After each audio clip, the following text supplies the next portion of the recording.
Welcome to College Football Roundtable, your source for college football coverage, including major storylines, playoffs, can't miss game previews, and picks each week.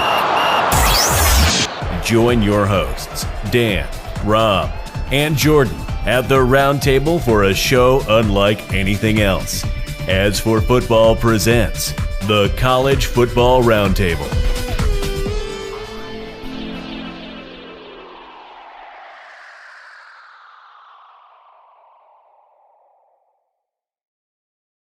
What's up, everybody? Welcome back. The Ducks fall for the third time in the season. They never let me down. The Horned Frogs, Michigan, and the Bulldogs remain perfect. And how the spoiler makers of the Bayou Bengals make it into the conference championship, we will never know. Welcome back, Trash Talkers, to the College Football Roundtable. If you prefer to call it Ring Knocker Radio, we like to call it two O's and an NCO. I'm your host, Rob, out of Fayetteville, North Carolina. We've got Dano Ikebesa out of Coastal Connecticut, and 12-0 Trigger Joe out of the home of the Big House. All right, guys, what games did you watch this weekend, and kind of give us the rundown? Dan, we'll start with you. Yeah, I watched Tulane slowly dismantle Cincinnati. What a game that was. I mean, that running back from Tulane, holy cow. That's a man playing a kid's game right there. Went with my daughter up to see Army dismantle UMass, which was awesome. Then I caught the tail end of the game on the radio coming home. Realized we're going to talk about much more of that. And then I watched the first and the fourth quarters of the war on I-4. You know, spoiler alert, UCF's rushing defense is poo-poo. Tulane is going to beat them bad, like bad.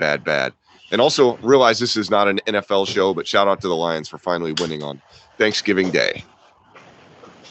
But they didn't. Wait, what? They didn't. They missed a field goal, and that's right. The field goal was on them. You know what, Daniel? That's an accurate prediction for what I said to my 11-year-old with 1 minute left to go. The problem was, as my resting grandfather said, that the Detroit freaking Lions and they'll find a way to lose, and that's awful right in the last minute. So if you turn the game off with 2 minutes, you're right. I guess I turned away to get my turkey. All right, blink and they'll pull a fast one on you. They can lose apparently. Well, I guess we know what I know about football. Let me turn this thing off now. All right, Joe, what about you? What did you watch this weekend? I'm getting a text from Dano right now saying, "Thanks for sharpshooting me, punk." No, I'm just kidding. Man, you know what game I was watching, brother. I had my oldest son with me. It'd been a while since him and I'd watched an Ohio State game together with my dad, and watched every second of the Michigan-Ohio State game. And for some periods in it, we were jumping and falling all over each other like we were a bunch of kids. My dad was going nuts. You know, my son was going nuts. It was a great game, and it was honestly, and I don't mean to dance on a tough L for you, Colonel Rob, but it was one of the best Michigan victories I can remember watching, because I did it with family, and it was just, and it was, what the game meant, and we talked about that, how much was behind the game, and for the loser, how different it looks. Now, I will say this. With Michigan's pre-Big Ten schedule, if they lost, their resume doesn't look so good as the best 1L team. But thankfully for Ohio State, they beat Notre Dame, and they are big-time Utah fans right now. Because if if USC loses, the best one-loss team in America is Ohio State. Yeah, and I think we'll talk about that a little bit later. But the fire drill is really what's going to be interesting if something crazy happens this weekend. So for me, of course, I watched the Buckeyes. I watched the USC game, and I'm talking South Carolina and Clemson. And boy, howdy, I can't speak the praises of Spencer Rattler. That guy looked every much the 5-star that he was recruited to be. And it's amazing how well, and the kid had some adversity too, man. He threw 2 picks early in the game, and then, kept it together. And he's like, hey guys, look, just stick with me here, and we'll get this thing over the top. So I think that was just another one of those awesome football contests to watch. And then, of course, I watched the Army game, and it was great to see, them have a strong finish. Granted, it's UMass. They needed that game earlier in the season to build their confidence, because I think if they would have had that game earlier in the season, they probably would have, honestly, when I do a fair assessment of the season, there's probably 2 games that Army legitimately should have lost. Wake Forest for sure, and Coastal is a pick 'em. That could have went either way. If you put those guys 10 times playing each other, it's 5-5. And so I think that's a fair assessment of the Army season. But again, tons of football watching. I'm looking forward to this weekend. A lot fewer things to watch on the TV, but just as impactful. But we'll roll into the top 10. Dan, what do you got? Yeah, man. Number 1, Georgia. They are 12-0, best team in the land. Number 2, Michigan, also 12-0, unquestionably number 2. TCU also 12-0. I think everybody's still a little skeptical, but what can you say? They've won all their games. Number 4, Southern California, 11-1. I think they definitely deserve to be there, assuming that they win out. Then number 5, Ohio State. Number 6, Alabama. Number 7, Tennessee. Number 8, Penn State. That's a pretty good showing for Penn State team that looked, like doo-doo a little earlier in the season. Number 9, Clemson. They're hanging around. And number 10, Kansas State at 9-3. So rounding it out, top 25 by conference. Pac-12 somehow still has 6, 4, 9, 12, 15, 16, 17. SEC has 6. The ACC has 3, numbers 10, 14, and 24. Big 10 has 3. That's crazy that the Big 10 only has 3 ranked teams. Big 12 has 3. American has 2. Conference USA has 1. That's UTSA. And independent, that would be Notre Dame coming in at number 19. Top 25 losses this week. Number 20, Ole Miss. Number 24, Cincinnati. Number 17, North Carolina. What a painful loss that was. I watched that one. Number 8, Clemson. Number 2, Ohio State. Number 9, Oregon. And number 15, Notre Dame. So what are you going to do? Yeah, I definitely have to laugh at that Oregon thing. I knew those guys were going to drop it. That's how it happens every year. It's been a crazy season. And again, I think we're finally getting to the point where we're going to stop seeing undefeated teams into week 10. I think there was only like 4 teams that were still undefeated going into week 10. And I think that's how it should be. You're going to have the power conferences, the SEC and the Big 10 are always going to have guys that are going to be undefeated. But I think we're really starting to see how it happens. But I will tell you, my big fear as we go into the conference realignment is how do we set the slate, particularly in the Big 10. I mean, SEC is pretty balanced. When they bought in Texas A&M and some of the other teams, they're roughly in the same kind of boat. But when you look at the Big 10, when they pull in USC and UCLA, they have got to fix that Western Division. They have to. If they don't realign within those divisions, then it's just going to be a pain. And then what happens? They need to scrap it. Yeah, but what happens to the Pac-12? You know what I mean? Let's be honest here, because the Pac-12, it is what it is.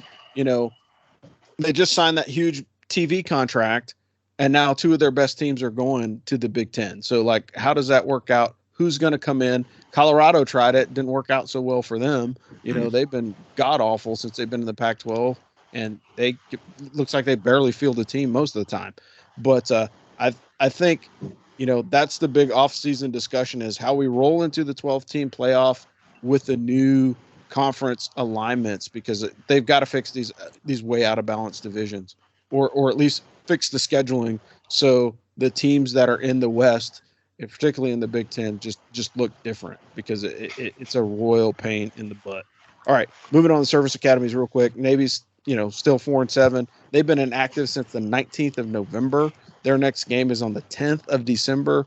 I don't know. Do you think that long layoff is going to affect them? I mean, everybody says like, oh, there's no such thing as ring rust or whatever. But when you're a hot team like Navy was going into their last couple of games, like the last thing that you want to do is take 20-something days off. But what do you think, man? I mean, it's good from the sense that they'll get a chance to get everybody healthy. But, Army has moved away from the 2-week bye seemingly on purpose. I can't believe that they didn't do that without Coach Munkin's, knowledge and blessing. I think that they'd rather, play a team like UMass and then roll into a 1-week bye and then roll into Navy. I don't know. We'll see. We'll definitely see. I know some of the Navy fans are like, oh, we've got the 2-week bye this year, so we're going to be extra tough. But I don't know, man. We'll see. Yeah. Yeah, I think it's just weird, man, with academic schedule and everything else. Like if this was pro football, yeah, I get it. More time to prepare, because that's all you do is you eat, sleep, and drink football. But who knows? All right, so moving into the Air Force game. Air Force won 13-3 against San Diego State. Like who would have saw that? Air Force is going to the New Mexico Bowl against North Texas. Hey, folks, if you are All an right. Air Force fan, watch that one because that one's going to be a drubbing. You're going to get to see, the lowest ranking guy on the totem pole is going to get into that game because, What a crappy bowl game for a team that's going to wind up with 10 wins. I mean, that's yeah, amazing. yeah, They're Yeah, going I to beat agree. they're going to beat North Texas 90-0. yeah. They Well, should be, yeah, they should be up against a bigger market program. And that I haven't done much of the preaching. And Colonel Rob, you got skin in the game. You played at Army, but yeah, it's come on, man. Give these service academies the due. Like, keep your thanks on Veterans Day. Put these guys against somebody big time, and watch them play like their lives depended on it. yeah. I doubt Air Force would be embarrassed if they put them up against a ranked team in a bowl game. I think they'd compete.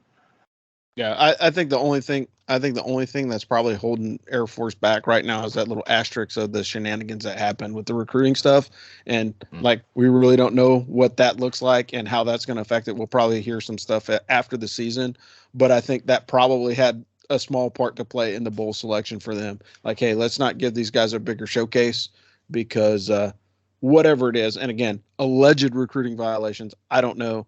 I know quite a few people, both on the Army and the Navy alumni side, that do not care for Coach Calhoun, and I will put a pin in it because I will, don't want to reveal my sources. But the other part of it is, bottom line is, I think there's a culture thing going on in Air Force, and I think this may be the way of like, hey, look, you guys could have been in a much better opportunity, but because you stepped on your toes a little bit, we're going to kind of put you in the back corner for a while. And again, we'll talk about this much deeper on the. As for football, Army football show, but Army won big against UMass. The Black Knights needed a performance like this, and like I said, I wish it would have come earlier in the season because they would have been a little bit more confident later in the year. And as we just talked about, Air Force is the only academy going bowling this season. Given the selection criteria for the bowls this year, it does not look like Army will get a bowl game, even if they beat Navy soundly. I don't think that they're going to get the opportunity to go to a bowl game, just the 2 FCS wins. And I think because the only offhand chance, if like all the stars and planets align and the NC2A says, okay, hey, you know what, we'll give you the benefit of the doubt because Tennessee dropped you from your schedule late and you had to schedule Villanova to keep the 12 teams on your schedule. So we're going to give you the benefit of the doubt. But I'm not so sure that the NC2A is going to care that much about Army with a 6-6 rank. Like if they were like 7 or 8 and whatever, and they had 2, FCS wins, and those were kind of the difference. And then yes, they give them a bowl, but I think listening to the giggles and looking at the tea leaves right now, I just don't think that Army is going to have the opportunity to go bowling this year. But 6-6 is respectable given the way that the season went for them. But we'll pause really quick, and then we'll pass this over to Joe because Joe has something to say about the game this week. And when we mean the game, that's the big game in quotes, THEGAME. And everybody knows that as the rivalry of the centuries. And then he'll roll right into his Blue Falcon of the week. So, Joe, the mic is yours. Yeah, that was my little guy giggling. I think I think he's giving me the raspberries. See if I'll freeze up. But the thing about the game and what I noticed is, I made a trip through Columbus to pick up my son, and then I made a trip through Columbus to drop him off afterwards, like a few days after the game. And I talked to a couple of locals, and I think the thing that's Jim Harbaugh's finally done in this rivalry, because he caught a lot of heat. And, when Ryan Day came out and said, I hope we get Michigan here because we're going to hang 100 on them next season. Apparently that struck a chord with Harbaugh to where he felt like answering back and said, hey, just because you were born on third base doesn't mean you hit a triple. Basically saying Urban Meyer built that team. And the scary part about that comment is now he's beaten them twice. All right, after some of Urban's guys have left. Now Harbaugh's not only got his guys that he's recruited, he's also been able to get a full class through and develop his talent. And the two things that everyone was worried about going into that game, and the two things that separate this Michigan team from the ones I've watched my entire life, were everyone said can't throw the deep ball, and they can't win without Blake Corum. And usually when people talked about stuff like that, like you got to go down to Columbus, you're probably going to get beat. Historically, Michigan teams have kind of lived up to that narrative. Well, Blake Corum played one snap, and it was a faux snap. It was just to let them prepare all week for him. You know, Colonel Rob played college football. He knows that drill. You don't divulge your injury report. And so looked like Corum was going. Well, he wasn't. He wasn't ready to go at all.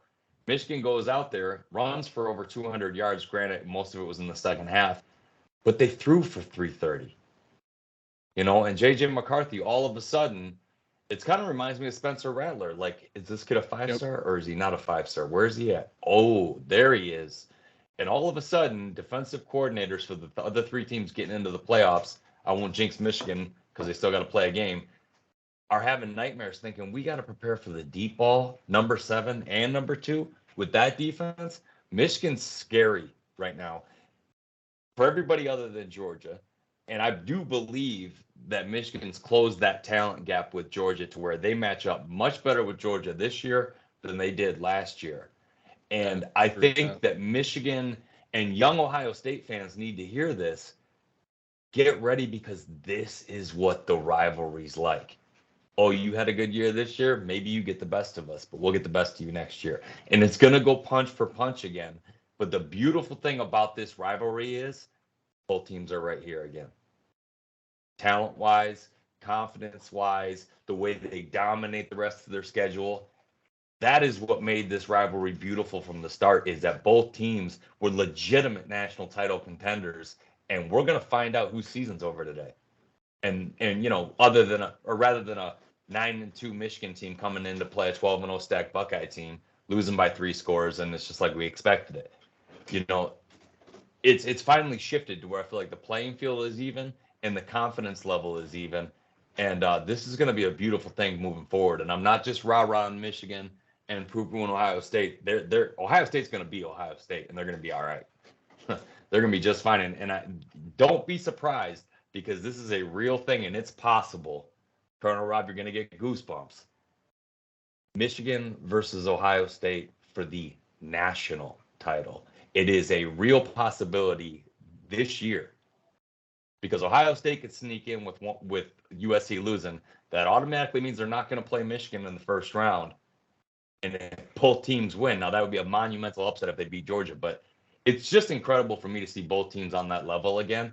And it's a great thing for college football, and it's a great thing for the Big Ten. But my Blue Falcon of the week, having said that, it's got to be the guy that was brought in. And if he needs a lesson from John Cooper, you were brought in to beat Michigan. You weren't brought in to dominate Indiana and Rutgers. Jim Knowles, you were brought in defensively to harness that Michigan offense that hung 42 on you last year, and instead you let them hang 45 on you. So, sir, I'm sorry, but if you were a special agent in a Bond movie, your name would be Agent Cover Zero, because that's the only defense you ran for 4 quarters. Like, are you out of your mind? 3 touchdowns of over 75 yards or more, and you don't put a 2-deep safety in? You're just going to go man-to-man all game long? How many hang on a second. Donovan Edwards just scored again, and it was a pass from J.J. McCarthy. Like, when are you going to put a safety back there? He basically just said, you know what, kids? I believe you're better. And sometimes the kids, if you listen, will tell you back, hey, no, we're not. They're burning us. We need help. Put somebody back there. But he just kept on running that cover 0 when he should have absolutely made a halftime adjustment. And if he halftime adjusts and puts his 2-deep zone out there, who knows if Michigan wins? All you got to do is stop one touchdown and have one swing the other way, you know, in a game like that. And let's be honest, the score wasn't indicative of how close it was, because Donovan Edwards had 2 touchdowns in about 13 seconds of offensive possession time. So it was like bang, bang, and all of a sudden we're up 3 scores when really we were up 1 for most of it. So I firmly believe if he would have changed up his defensive strategy, he could have put a little bit of a handcuff on Michigan, and we wouldn't have been able to score like that. But every single big play, there was no one back there. And it happened 4 times. So, Jim Knowles, collect your T-shirt. I know you don't like wearing blue, but you earned it this week. Nice. Yeah, and what Joe said is very, very true. And Army fans can kind of deal with this. And I think everybody's kind of going through these transitions with rivalry games, like the Backyard Brawl, the Rocky Mountain Showdown, the War on I-4. All these games are kind of like falling out of balance. And when somebody puts like a streak together, like three, if you have a streak more than three, maybe four, like if you have a graduating class that goes 4 years and beats their rival every year, then people start to get a little uncomfortable. Like if you're a coach, you've got to be uncomfortable. Like, hey, look, I recruited these guys, and for 4 years we weren't able to get over the hump, and so that's a mental thing. But the other part of it is for your fan base, like people just check out, and I can tell you that. Yeah, that's true. For a long time, and I can say this, we have had Army fans that literally had teenage children that had never seen Army beat Navy. Like that's how long that streak went. And when it broke, then everybody's like, oh my goodness. And then 2 in a row. And then it was like, okay, now we're back to where we're punching back and forth. And, and the best part of the Army Navy game is it's played on a neutral field. So there really is no advantage to playing wherever. And I think now with Ohio State and Michigan and some of these other like contested in conference rivalries, if it goes punch for punch, like if you win at home, cool. I think that's fair. Like you alternate every other year. And if that's the only blemish on your schedule, like if you look at Ohio State, they're not a bad team. They had a bad game, but they're not a bad team. And I think that's one of the fallacies of college football is a one-loss team is terrible, right? Well, then if you go back and you look at former national championships with national champions with 2 losses, what do we think of Bama and Clemson? Like I personally, if I was a, Bama or Clemson fan or somebody that's in a rivalry game with those dudes, I don't want to play those guys. Like, I don't think I genuinely think like, yeah, Auburn had a lot of heart and they came out strong. And then guess what happened to them? Bama did what Bama does to everybody. They got Bama'd. Yeah. So it just happens. All right. We'll move on to the games of the week. Short slate this week, just because it's championship weekend, so there's not a lot of activity. So games kick off on Friday. You've got Akron and Buffalo playing 1 o'clock. That is an odd time for a kickoff. So if you're into day drinking and you can sneak out of work, go for it and check out that game. That's not a championship game. That's a makeup. Akron is a 3-win team. Yeah, that's for the Blizzard. So it's just. Yeah, I was actually about to say, what's Akron doing playing this late in the season? Yeah, that's not the MAC championship. They're just playing because it's a makeup for that Buffalo Blizzard. Okay, so that's a Buffalo Blizzard makeup game. Then you got the Pac-12 on Friday night. So you got Utah and a USC, which is going to be legit, and that'll be a good game. I think. They won by 1 point. USC did, and the line on is +3, so that game can go anywhere. And I legitimately think that could be the first shakeup. But we'll talk about the fire drill a little bit later. But I think USC is on the bubble right now. It's a neutral field, and actually advantage is nobody in a neutral field. I think they're playing. They're playing in Vegas. Anyway, Conference USA, you got North Texas versus UTSA. I don't know how you feel about that one, guys, but legitimately, I think UTSA is a significantly better team than North Texas, and North Texas is going to get whooped twice in the month of December. So they're going to lose big time in against UTSA in Conference USA, and then they're going to get whooped by Air Force. Moving on to Saturday. So the MAC championship is officially Ohio versus Toledo. It's spreads 1.5. That kicks off at noon on ESPN. This is your game to watch. It's the Battle of the Purples. So you got Kansas State. You got Kansas State and TCU playing in Arlington. That's going to be a wild one. Like I think you better strap up and don't blink, because both of those teams have some pretty impressive offenses. But again, the rule for K-State is run the damn ball. Control the clock. Keep Duggan off the field. Duggan can't score, whether he's running or passing, if he's sitting on the sidelines. And so it's the typical college football playbook. Keep that guy off the field. Yeah, Coastal and Troy. Is a gamer. Coastal and Troy, I think that'll be a good game. It'll be a better game if Grayson McCall starts. And again, that's big question mark next to him. Troy is good, and so is Coastal. I think both of those teams are playing for a little bit of respect because they kind of slipped a little bit in the season. But Troy has won something like 8 games straight. The problem is, they have such a good rushing defense that if Grayson McCall doesn't play, Coastal's they got problems. Yeah, and I think that's really what it boils down to is who's QB1 for Coastal. That might be the difference in that game. Then you got the SEC is LSU versus Georgia. That's essentially a home game in Atlanta for them. Georgia's Georgia. I mean, really the only time I've seen them struggle was against Mizzou, and that was for like a quarter and a half. And then, Stetson Bennett decided that he was going to show up. And LSU, I have no idea how LSU made it into, the championship discussion, let alone hanging out at number 5. I'm still scratching my head on that one. It's a weak year for the SEC, top to bottom. It's just a lot of parity. I mean, outside of Georgia, there's a lot of teams that are, if you put South Carolina into the Big 12, they would be going to the Big 12 championship game right now. Yeah. Arguably, yes. Yeah. Certainly in the ACC. I mean, yes. Sure. Yeah, I think South Carolina is a sleeper, and if you look at their last 3 games, man, like holy moly! Again, Spencer Rattler, that dude. He's fuego. You got Fresno at Boise State. They're playing at 4 on Fox. You've got UCF and Tulane, folks. That's another one. Like unless you are glutton for punishment, or you really like Tulane, I wouldn't even check in on that one. You got the ACC championship. This one actually is going to be a better football game. It doesn't really matter to me as far as, records are concerned, because I think both of those guys had their opportunity to kind of lock their season in and they lost it. Clemson lost to South Carolina in the Palmetto Bowl. And then, everybody's been talking NC State about like, this is the second one they've stolen away from UNC in the handful of years. And man, and of course, everybody's late night game. So if you have 2 TVs, you're probably going to be watching these 2. I know Joe will probably only have one on. He'll be watching Michigan play the Spoilermakers.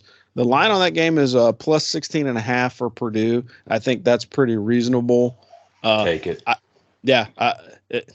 I think that's fair. I don't think Michigan. I like Michigan to win by more than 17. Yeah, I do. I like Michigan 17. Given 17, I like them. Wow.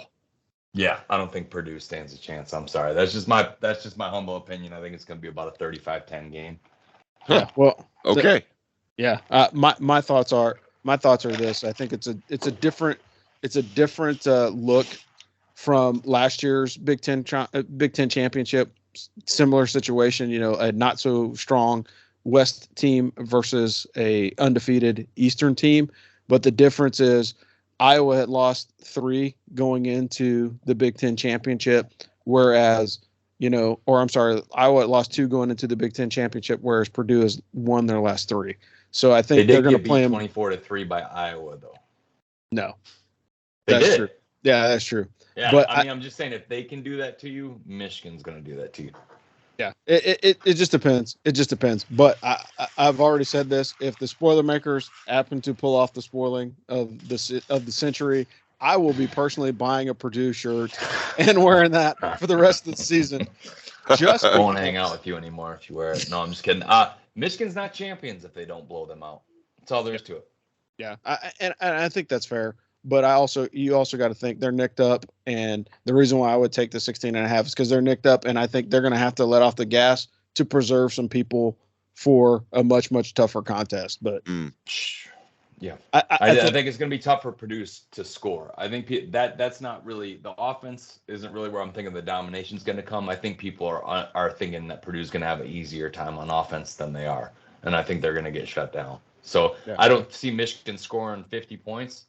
But I do see them scoring probably at will into the mid-third quarter. And I don't even think Blake Corum should be on the bus. And leave him at home. I'm dead serious. If he plays at all, someone should get fired. Yeah, I mean, ready. Yeah, that's assuming a lot of risk, knowing that you have 2, potentially 3 more games. Like you have the game that you're playing, and then 2 follow-ons after that. I think it's just from a coaching perspective, you got to decide, which side your bread is buttered on. And it's like, hey, look, I would take a close game against Purdue to save some guys because I got to play some much tougher teams in the next couple of weeks. And I I think Donovan Edwards understands his role. And if you start him at tailback after what happened last week, he's going to be running with a lot more confidence. You got to remember, this kid's young too. He's younger than Blake Corum, but he was a 5-star coming in, and he looks at him flashes. He's going to have to bring the whole thing, and some underclassmen are going to have to back him up because I really don't think Blake's going to play. I don't think he's ready physically. Even if he was, I think he should, like you just said, save it for the playoffs. Yeah, and again, stranger things that happen. It is college football. All right, so go ahead and get out your cheat sheets, gentlemen, and we will pick some games. Weekly locks. Dan. So I went 1-2 last week. Tulane beat Cincy outright. That was cool. Man, that running back, holy crap, he's good. Troy's offense showed up huge against Arkansas State, so that game went way over. And Iowa State at TCU, disappointed on total points. What are you going to do? My picks this week, I've got UTSA minus 8.5 versus North Texas. Man, UTSA, the Roadrunners need to get in a different weight class. Like, they're too good for Conference USA. I know, like, Conference USA stuff changes every year, and who knows, maybe that Jeff Traylor is going to get hired somewhere else or whatever. But they graduate a few people, and that they're not the world killers. But right now, they're beating everybody bad. And then Tulane minus 3.5 versus UCF.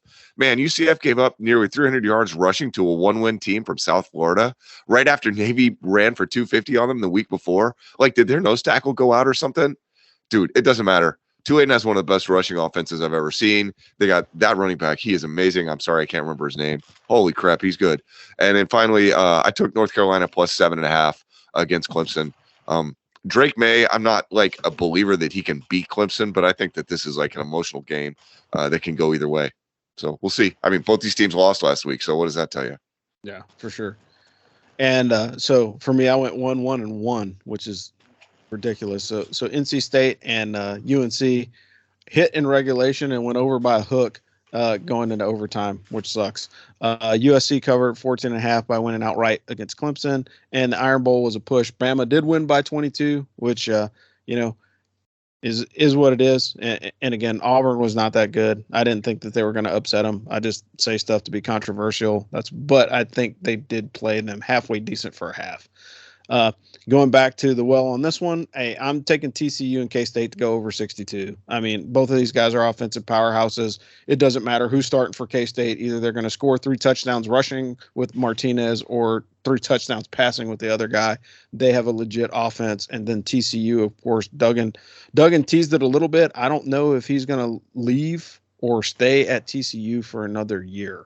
But if he stays, that puts him he becomes easy top 5 Heisman candidate next year automatically just by showing up. That guy, he can win, and he's got that, that factor of he's got that factor of just being able to close out games. And so pro teams are going to be looking for a guy like that. And so it'll be interesting to see who gets in his ear, towards the tail end of the season after the playoff and everything happens, and see where he ends up going.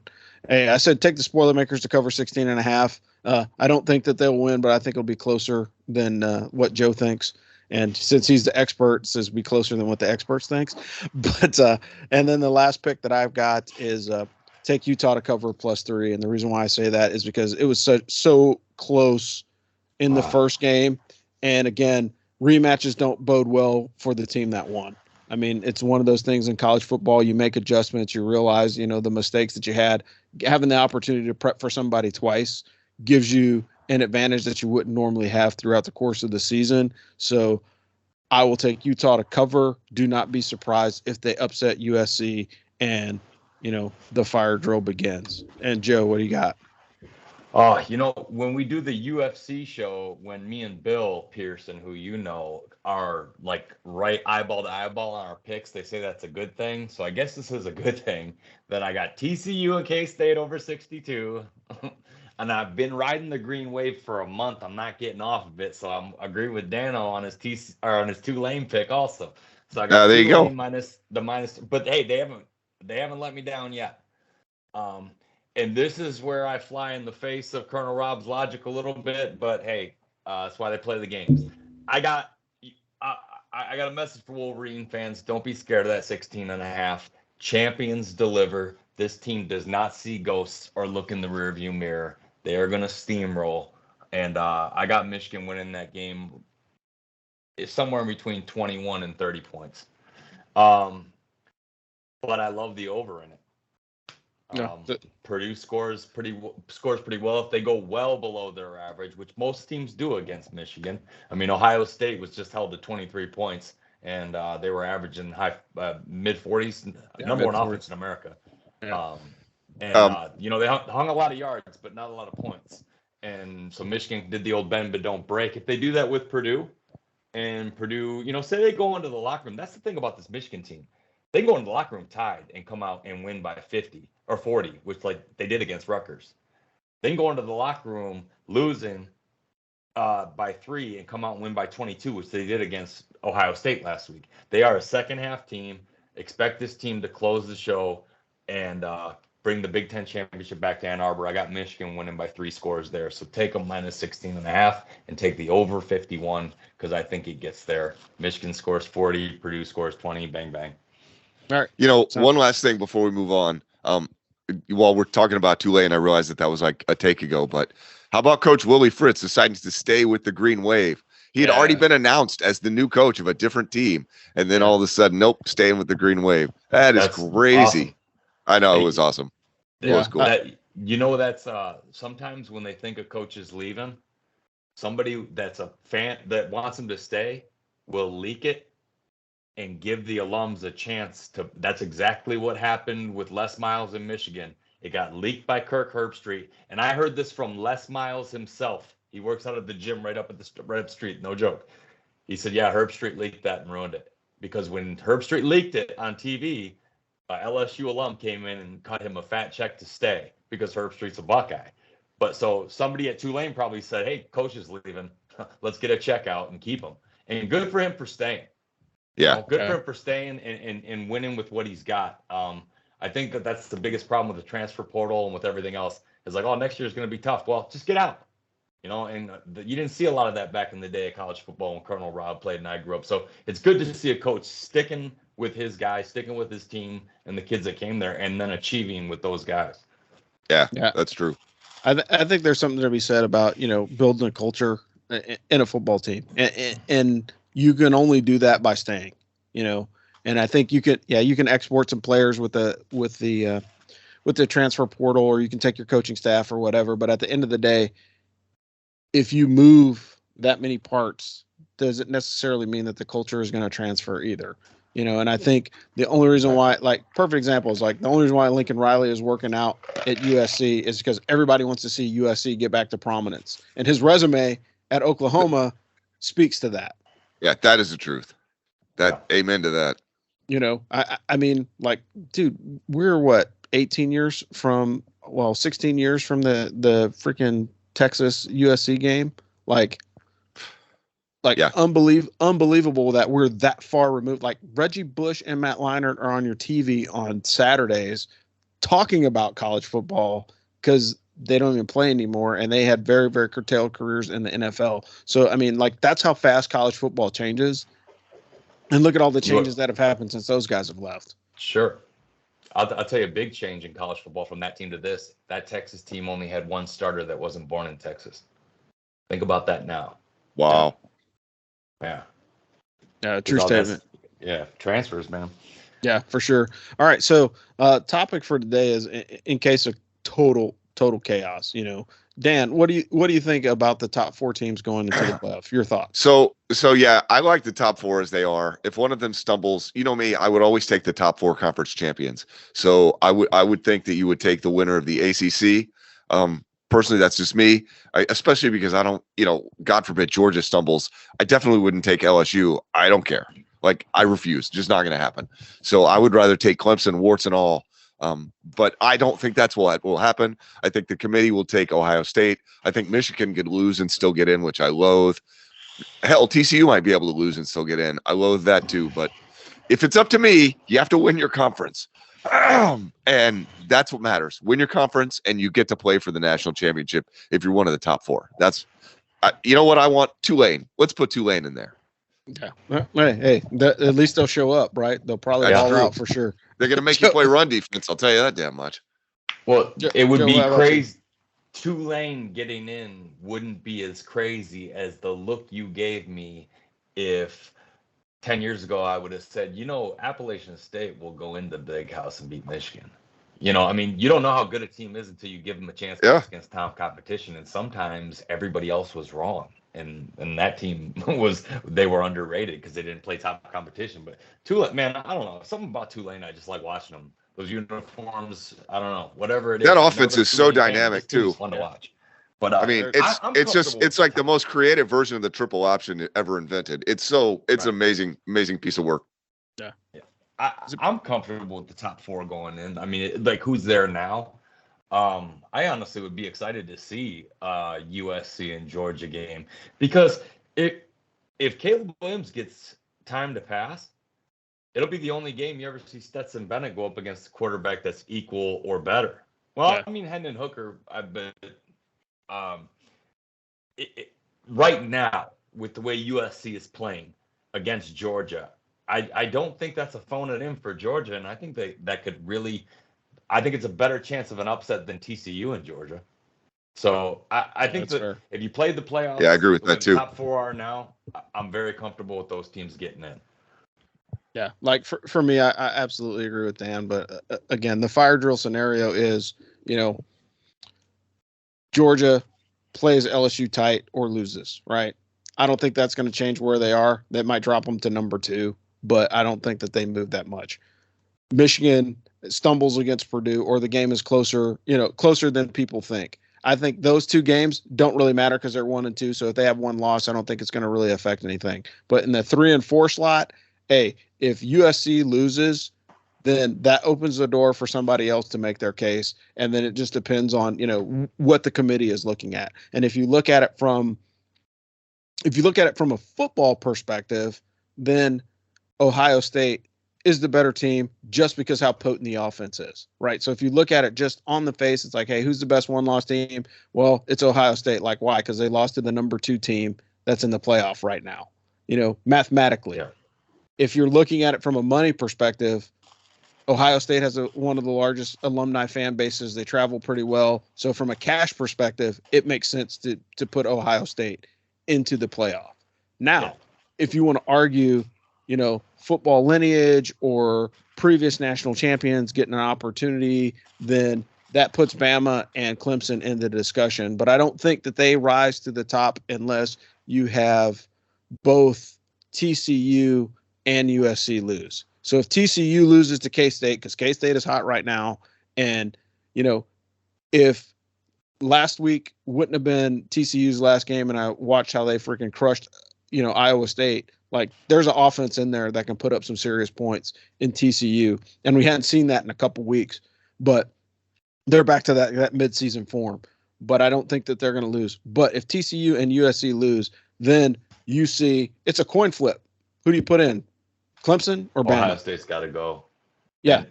I mean, I think if 2 teams lose, Ohio State is in, but who's the 4th team at that point? You got to take the team that won their conference championship. So I guess I'm at that point. I'm only conflicted if UNC wins the ACC. That would be wild.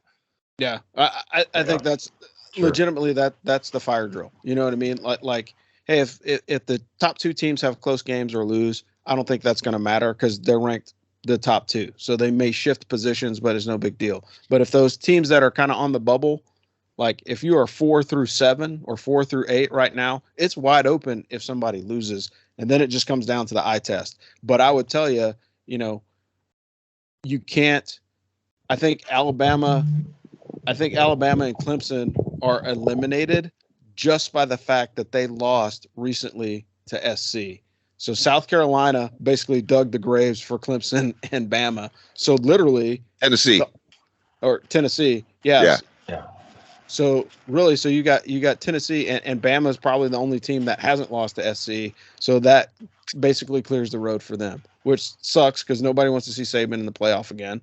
And I think this will be the first year, if everything just holds the way that it is, if we get no change whatsoever, this will be the first year that you haven't had Dabo or Nick Saban coaching a team in the playoff. So those guys will be completely eliminated. Since 2014, you've always had one of those two guys in there. So I think gone are the days of completely having all four teams be undefeated. I think those are over.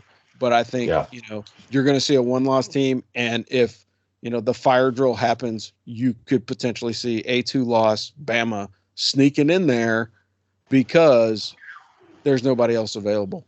Because, do you put LSU in there? Do you put LSU in there? They made it to the conference championship. They would have to beat Georgia. Yeah. Obviously. No, that's awful. But yeah, man, that's a tough one. Honestly, what if TCU loses and USC loses? We haven't mentioned it, but I think what about Ohio State and TCU still goes? Yeah. I mean, but that would put Ohio State at 3 and TCU at 4, and there would be Michigan. I don't know. Fire drill. Here we go. Yeah, I legitimately think what would happen is, honestly, if that doomsday scenario happens, I think what you do is you take TCU out of the number 3 spot, or you hold them at number 3 since that's their first loss, and then you just move Ohio State into 4. Sure. Then you got Ohio State, Georgia, and at least you got 2 compelling football contests at that point, right? And then you don't see the rematch because, again, I think we got our fill of rematches when we watched Georgia play Bama twice in the same year. I was over it. So, all that being said, we covered some big ground. We know that I can tell you one of the guarantees from this show is that Joe is still a Michigan fan, and I will tell you one of the other things is, if you're not looking at my background, the old Ironsides unis for Army are pretty doggone sweet. So if you have not purchased that, you need to, because got a note from James earlier today, he ordered it on Tuesday when it came out, and it was delivered today. So they're doing express. Yeah, they're doing express overnight shipping, so you can rock your old Ironsides jersey at the game rather than pretty slick, man. Yeah, rather than in March after all the excitement is over. But yeah. Hey, look, for the guys here on the College Football Roundtable, for 12-0, Trigger Joe coming out of the home of the Big House, we got Dano Ikebesa out of coastal Connecticut, and I'm Rob the Angry Colonel here in Fayetteville. And we appreciate you guys checking us out this week. It's championship week, and then we should probably do a bowl preview. And then I don't know what we're going to do after that. We'll probably do something early for the bowls, and then something about midway, and then the season will be over. Good grief. Another year of college football gone like that. But we appreciate you guys checking us out, and we'll catch you guys next week. Thanks. Thanks for listening to the Ask for Football College Football Roundtable. Tune in next week as the AFF team brings you more hot takes and college football analysis. We'd like to thank our sponsor, BuyerBarn.com. BuyerBarn.com is the world's first platform to perform online auctions and sales for farm animals. BuyerBarn.com is dedicated to helping small farmers in America and are extending a special discount to military veterans who want to help in the revolution of the family farm. Go to BuyerBarn.com/military. That's BuyerBarn.com, BYREBARN.com to learn more and to get started, or email them at info@BuyerBarn.com. Thanks again for listening to Ask for Football College Football Roundtable, and as always, beat Navy.